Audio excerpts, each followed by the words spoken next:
Saya tidak ujuk-ujuk langsung jadi ustadz. Saya sempat jadi mahasiswa terlama di dunia.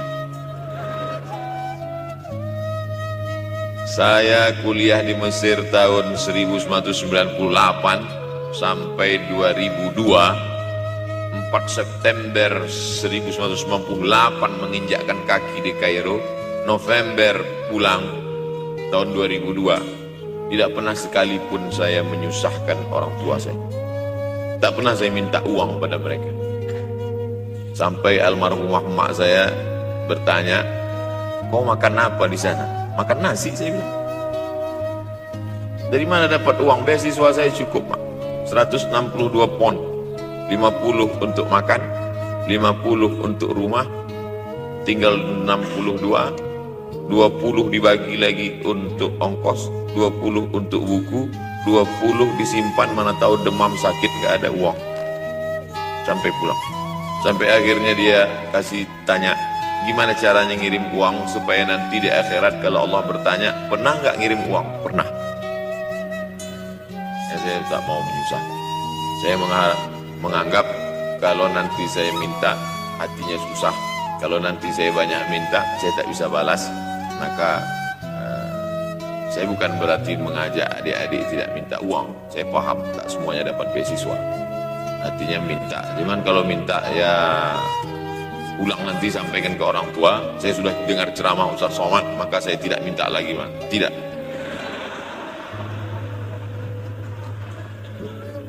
Tapi tolong dirapel setahun sekali aja. Kalau mau merasakan bagaimana sayang mereka, coba hilangkan sayangnya itu agak 1 bulan, 2 bulan, 3 bulan, itu baru terasa. Karena sifat manusia ini kalau sudah tidak ada, baru terasa. Judul lagu Roma. Kalau dia masih ada di depan mata kita, masih dekat dengan kita, kita merasa dia biasa-biasa saja. Tapi kalau dia sudah tidak lagi ada, itu barulah. Oleh sebab itu coba kalau mau merasakan, kasih tahu dia, "Papa, Mama, untuk biaya kuliah saya 1 semester ini tolong jangan kasih dulu. Saya mau jual koran dulu. Saya mau kerja di Dorsmir dulu. Saya mau kerja loper dulu. Saya mau susah-susah dulu." Nah, ketika saat kita tahu susahnya itu, tetes peluh keringat, air mata, di situ baru kita tahu, oh ternyata perjuangan mereka ini luar biasa. Saya tidak bicara ceramah saja, tapi dalam kehidupan saya pribadi dulu saya laksanakan, saya pernah buat, saya pernah kerjakan. Tapi tidak saya rencanakan itu saya harus begini, tidak. Memang bagian dari takdir hidup. Mungkin tidak minta uang itu karena jauh ke Mesir. Kalau seandainya dekat, sering juga minta uang. Nah, memang dikondisikan saya untuk terbang jauh ke Mesir, lalu kemudian setelah jauh itu tidak meminta, tapi kemudian setelah pulang berjumpa sempat bersama orang tua. Bulan Maret 2019 kemarin baru meninggal dunia ketika saya sedang ceramah di Madura, Pulau Madura, diundang oleh sahabat saya, kakak kelas di Mesir dulu, Dr. Fauzi Tijani. Dan pagi itu rencananya mau ziarah ke makam Kiai Khalil di Pulau Madura. Begitu mau ziarah, langsung dapat SMS, segera pulang karena orang tua meninggal dunia. Akhirnya saya langsung ke airport Surabaya dan langsung pulang. Sebelum malam sudah tiba pemakaman. Artinya apa? Penyesalan panjang, kenapa tidak mencium tangan orang tua, kenapa tidak? Karena saya pikir, masih lama ya. Ini satu kekeliruan. Di mana-mana selalu saya sampaikan, jangan pernah berpikir usianya masih lama walaupun dia sehat. Karena sehat walafiat, tidak ada kurang satu apapun, masih lama. Ternyata apa yang terjadi? Berangkat hari Sabtu, hari Ahad tausiah, hari Senin pagi, tanpa sebab, tanpa penyakit. Oleh sebab itu kalau masih hidup orang tuamu di rumah, pulang. Tapi jangan ini jadikan alasan. Besok nggak masuk kelas, kemana? Pulang semua.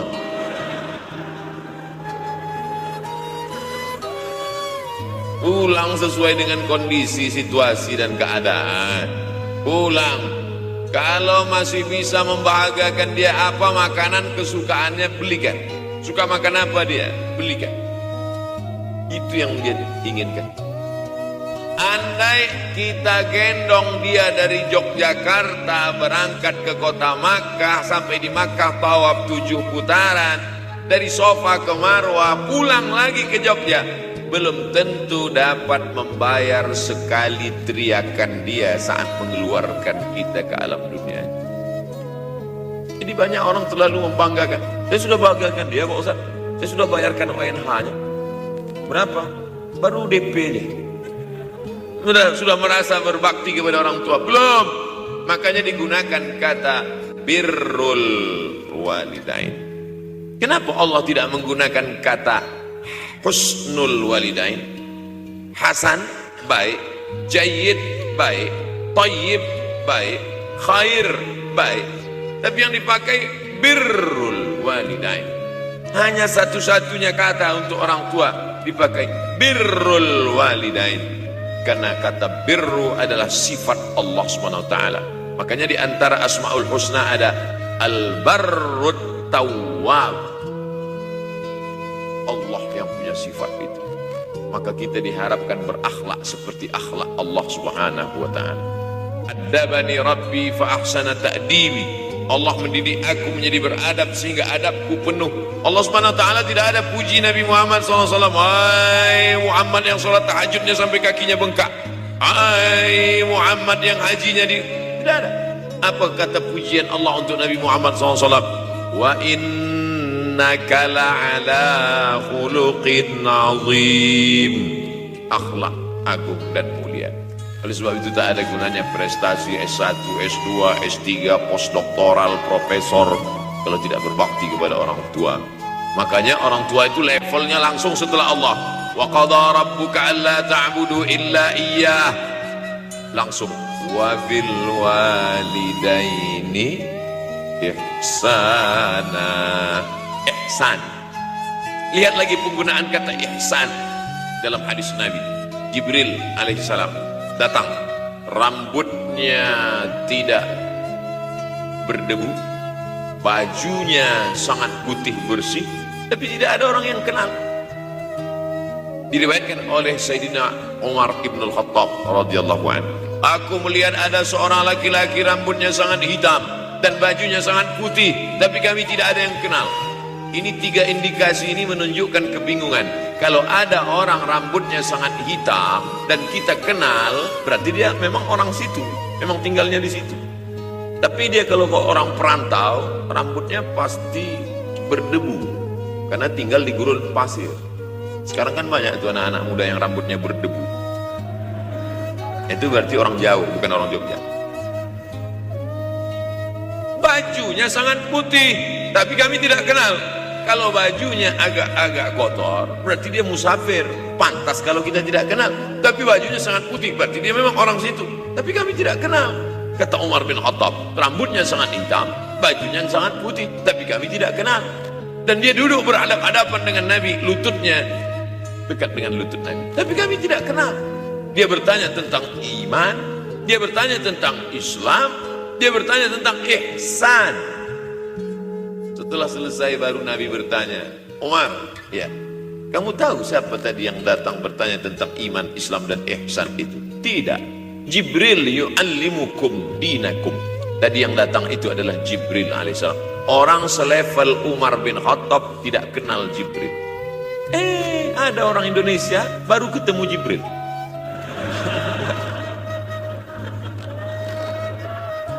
Umar bin Khattab kalau lewat di suatu jalan, kalau Umar bin Khattab lewat jalan Sudirman, maka setan lari ke jalan lain.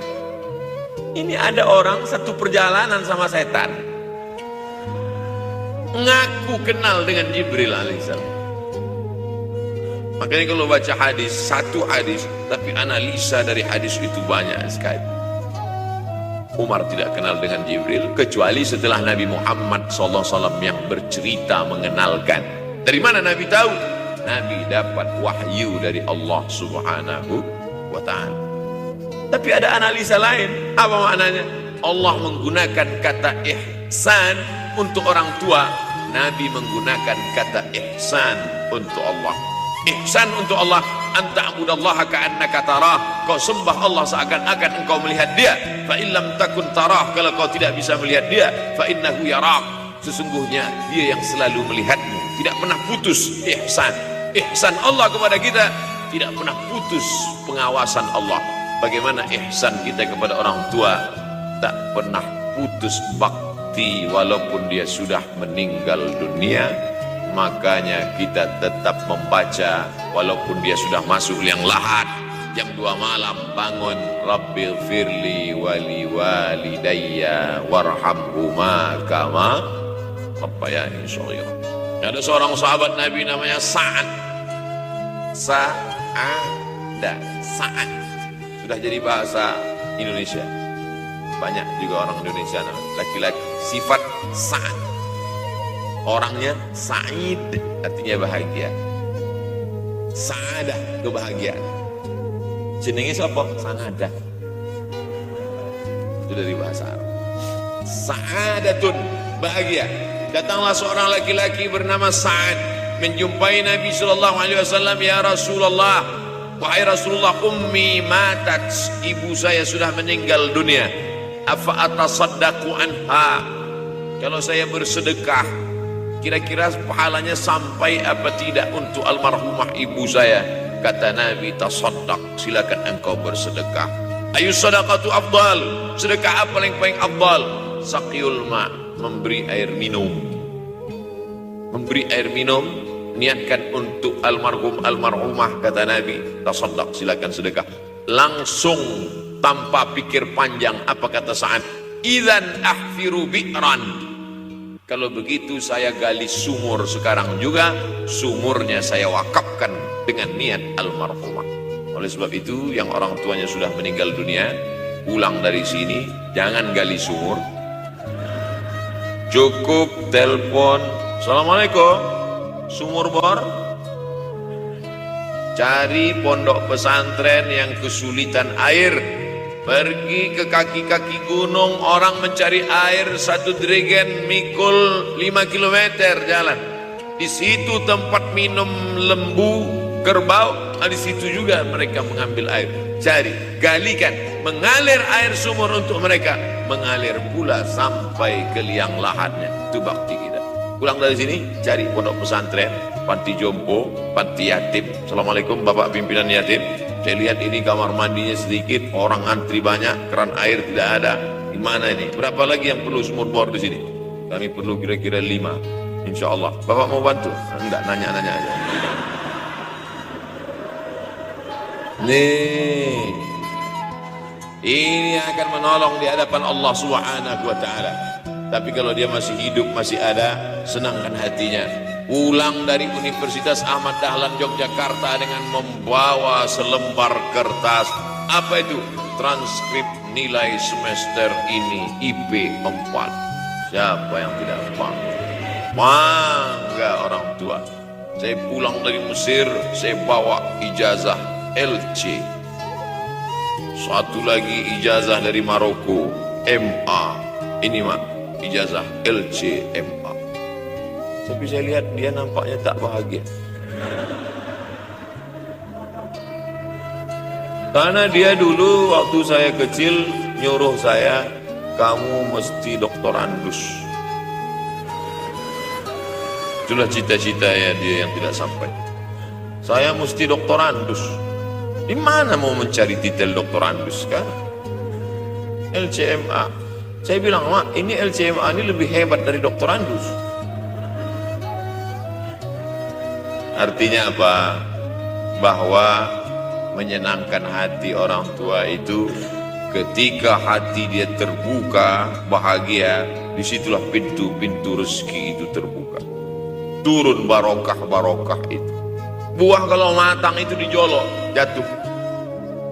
Dan menjatuhkan rahmat Allah itu, membuka pintu-pintu langit, mengetuk pintu-pintu rahmat dan ridha Allah dengan ridha orang tua. Makanya kata Nabi, ridha Allah fi ridhal walidain. Kalau Allah ridha, maka semua yang kau mau dia berikan. Orang kalau sudah ridho itu artinya senang. Orang kalau sudah senang, semua dia kasih. Apa yang ada di tangannya, itu dia berikan. Tadi malam sampai di hotel, datang seorang jamaah, buka cincinnya. Cincin paling dia sayang, dia kasih ke saya. Laki-laki. Nah ini Ustaz Somad, ambil. Duduk saya tadi, duduk, datang anak muda, dia lihat saya tak pakai sorban, dikasihnya sorban. Cuman akadnya belum jelas apa ngasih atau pinjam, Allah. Saya penjelas. Orang kalau sudah senang hatinya, semua dia kasih. Begitulah orang kalau sudah dapat ridha Allah Subhanahu wa ta'ala. Kita baru berharap dapat ridha Allah. Makanya habis sholat subuh selalu diajarkan, raditu billahi Rabba. Aku ridha engkau sebagai Rabbku ya Allah. Apakah Allah ridha terhadap kita? STJ, status tak jelas. Cara mendapatkan ridho Allah, pancing dengan ridho orang tua. Senangkan hatinya, terbuka pintu rezeki. Makanya sulit hidup kita sempit. Dari kerut kening kita udah kelihatan. Kenapa? Karena tidak ada ridho Allah akibat tidak pernah menyenangkan hati orang tua. Senangkan orang tuamu, jadikan dia seperti raja, maka rezekimu akan melimpah seperti rezeki raja-raja. Bukan hadis Nabi, dapat saya dari grup WhatsApp.